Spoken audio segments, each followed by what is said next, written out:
আসন্ন যেই জাতীয় নির্বাচন, এই নির্বাচনটুকু আপনি কি মনে করেন কতটুকু প্রতিদ্বন্দ্বিতাপূর্ণ, কতটুকু অংশগ্রহণমূলক এবং কতটুকু জনগণের কাছে স্বাচ্ছন্দ্য বোধ হবে বলে আপনি মনে করেন?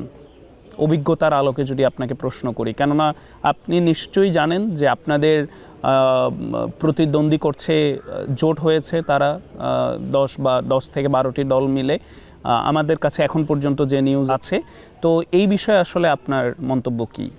নির্বাচনে যত প্রার্থী বেশি হয় বা যত জোটই বেশি হয় এবং এই জোট এবং প্রার্থী যদি মাঠে থাকে, সেখানে একটা স্বাচ্ছন্দ্য সুন্দর একটা নির্বাচন, একটা সকলেই আশা করে একটা ভালো নির্বাচন হোক। জনগণ এখানে সবচেয়ে হয় যে পাবলিকের মধ্যে একটা পাবলিকের ডিমান্ডটা এখানে বেশি থাকে। প্রার্থীদেরও যেমন ডিমান্ড থাকে পাবলিক নিয়ে, আবার পাবলিকও নেতাকর্মীদের মধ্যে যাচাই বাছাই করার একটা সুযোগ পায় যে কে কতটুকু ভালো বা কোন দলটাকে দিলে দেশের জনগণের দেশের স্বার্থ উদ্ধার হবে।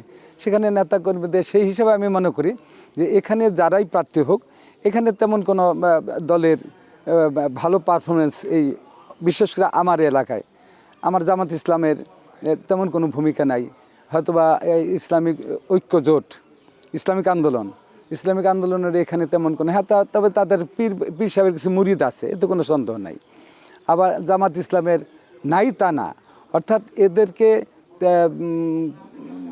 আমি ছোটো ভাববো ওই জায়গায় না, বাট আমি আশা করব যে তাদের চেয়ে আমি বোধহয় ভালো রেজাল্ট করবো। আপনি জয়ের ব্যাপারে নিজে আশাবাদী, আপনি সেটাই বলতে চাচ্ছেন? হ্যাঁ, আমি এলাকায় যারা প্রার্থী হবেন, কারণ এখনও জানছি না আমার অপোজিশনে কারা আসছেন। তবে আমি কখনো শুনতেছি জামাত ইসলাম আসবেন, কি আসবেন, কারণ জামাতে এখানে ইলেকশন করার মতো, একটা জাতীয় নির্বাচন করার মতন তেমন প্রার্থী আমি লক্ষ্য করছি না। তারপরে ইসলামিক ঐক্যজোট নির্বাচন করার মতো প্রার্থী আমি দেখছি না, কারণ আমি আগেও বলেছি আমি 47 বছর রাজনীতি করি, আর আমার এলাকার সম্বন্ধে আমার ধারণা আছে না।